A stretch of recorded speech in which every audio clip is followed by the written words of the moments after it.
Hello everyone, my name is Ediya Francis Kwame and welcome to Ediya Pill. As we dive into the 7 holistic aspects of living, Ediya Pill is now going to start with a new transformational structured journey, right? And we are beginning first with mental recalibration because transformation first begins with the mind, right? So welcome to season 1 of Ediya Pill's mental recalibration. This season is about upgrading how you think, right?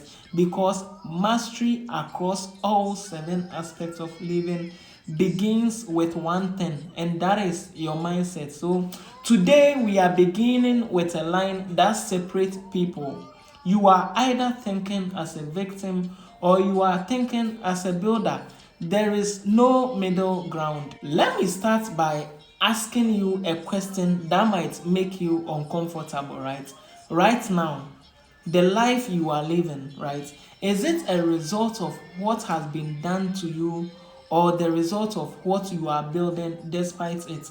When something goes wrong in your life, right? What is your first reaction? Do you look outward or you look inward? Because there is only two mindsets that shape the life of a person: victim thinking and builder thinking.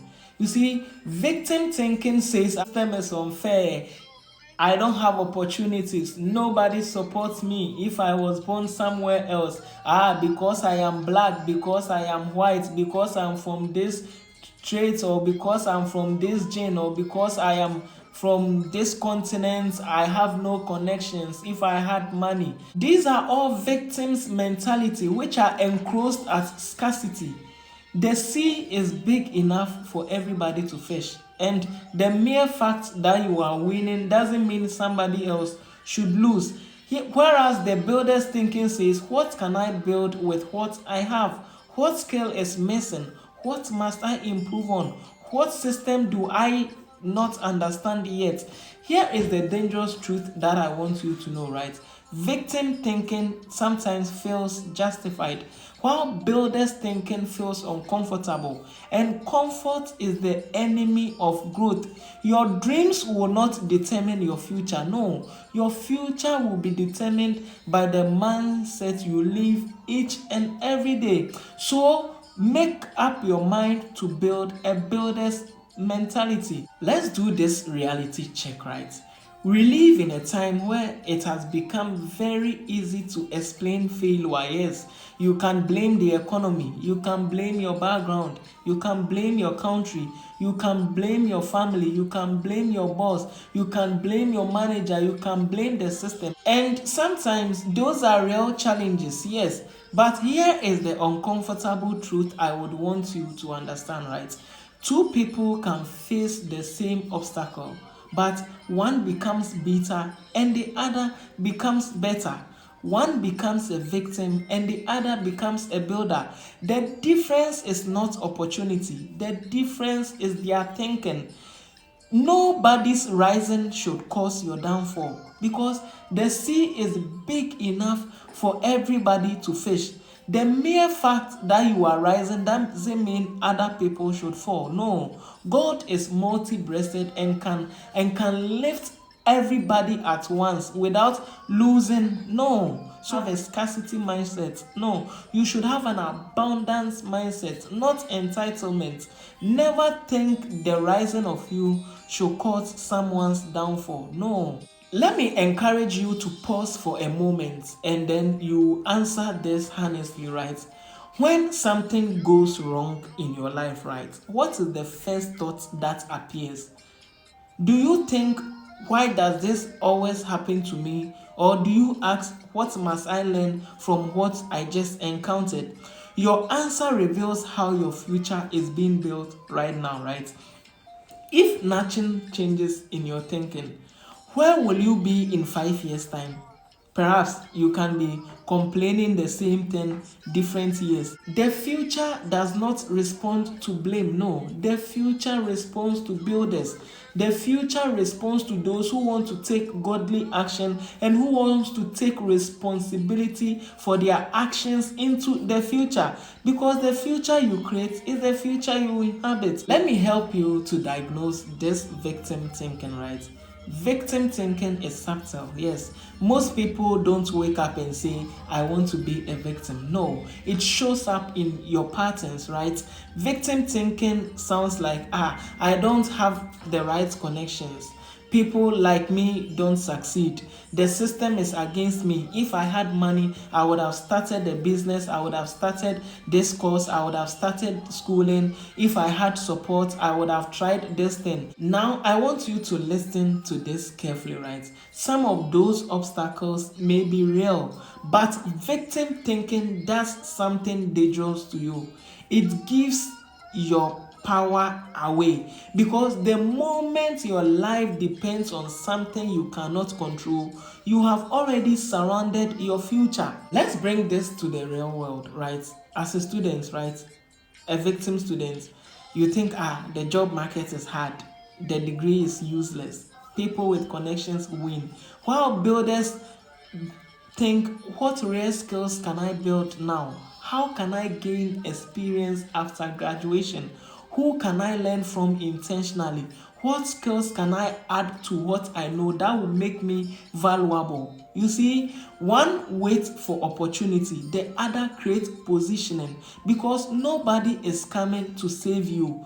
One complains about the system while the other upgrades their competencies. For anything that you are complaining about, right?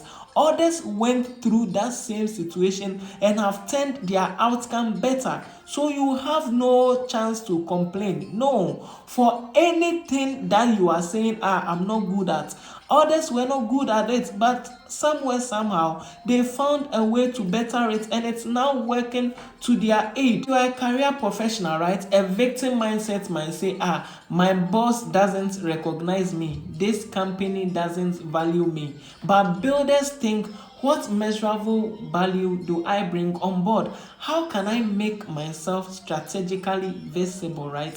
What problem can I solve that no one else is solving? Because recognition usually follows impact. For business-minded individuals, right, victims normally think, the economy is bad, customers don't have money. You see, don't complain that there is no money in the system. There is money in the system. In fact, all the money created in the world still exists. You can complain, I don't have money, and you are right. But to say there is no money in a country or something, no, there is money. You have to create something of value to attract that money.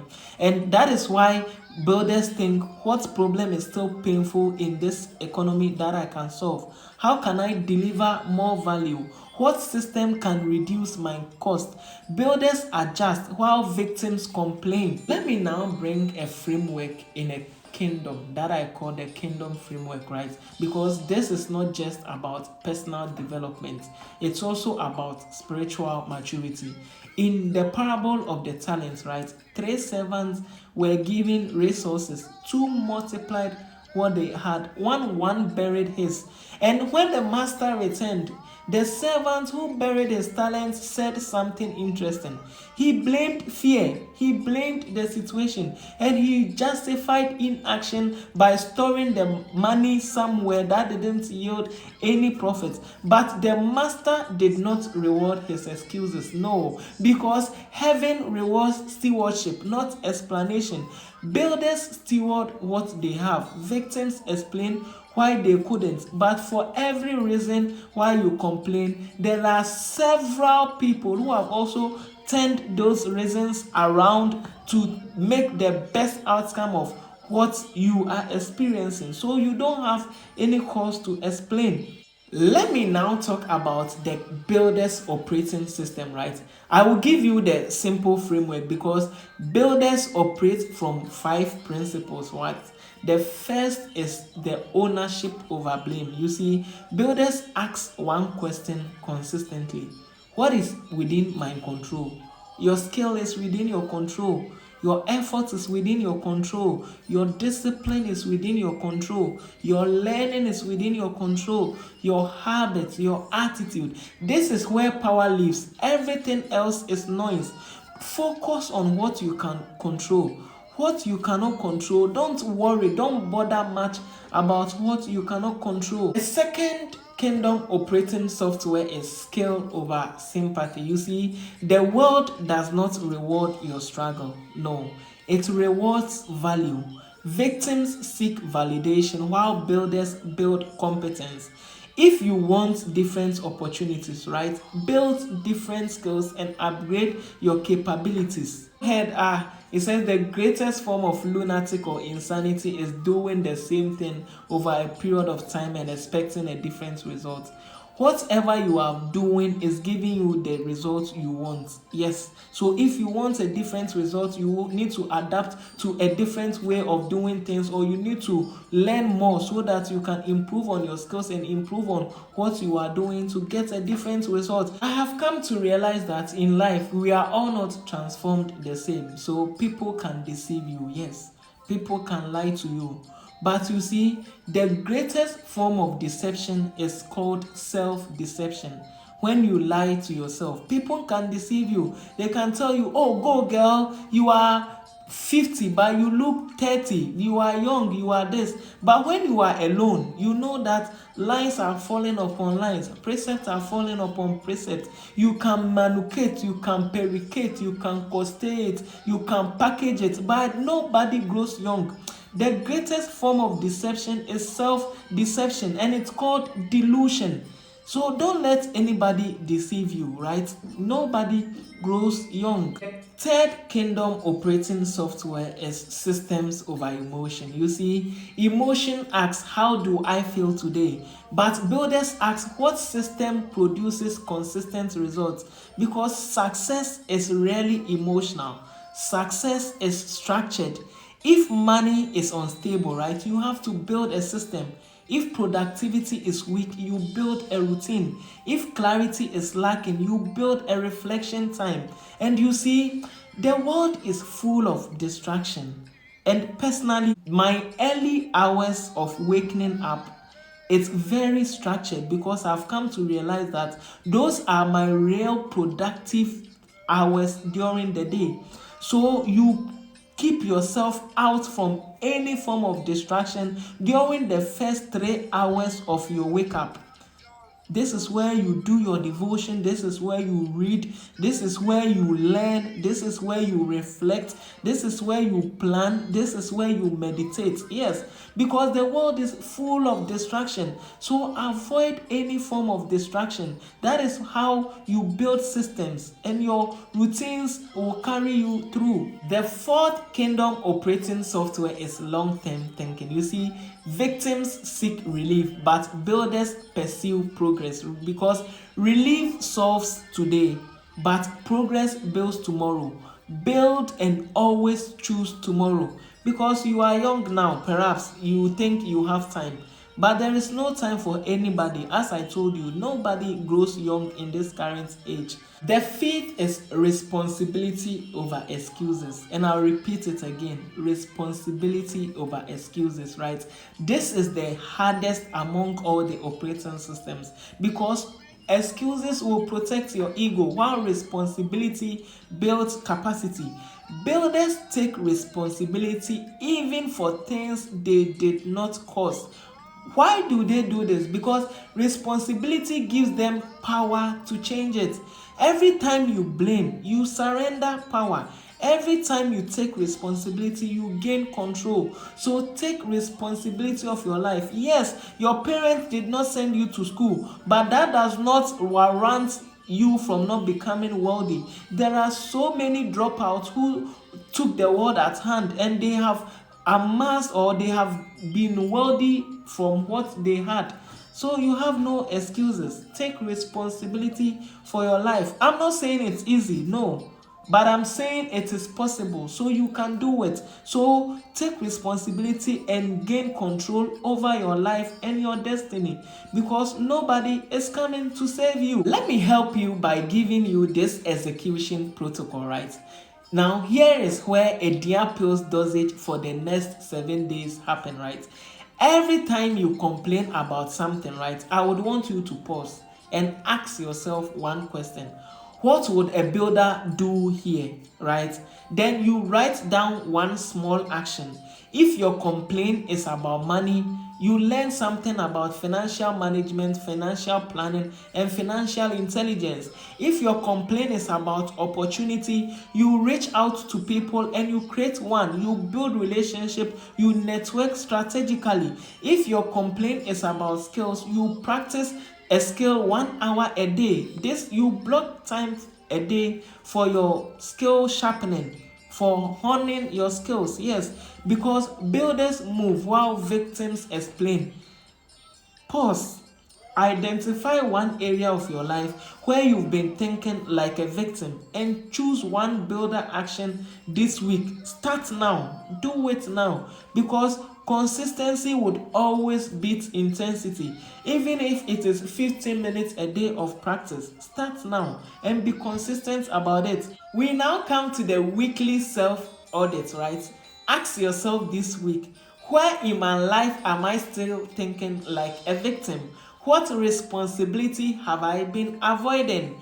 What skill would eliminate my biggest complaints now? And what small step will I take today? Answer this honestly, because this is governance. Mastery across the 7 aspects of living begins here with Ediya Pill, right?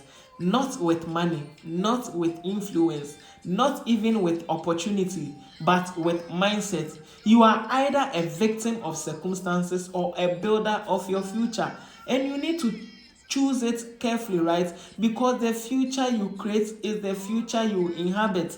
Nobody has a bright future without building towards that future. The future you create is the future you inhabit. So embrace the holistic journey and let's build the life that our future self and our next generation will be proud and grateful for. I am Ediya Francis Kwame, and this is Ediya Pill, where we don't just grow, we transform and we live fulfilled. Ediya Pill, your dosage to holistic living. Thank you very much for watching this first episode of Mental Recalibration, and see you in our next subsequent episodes. Bye for now.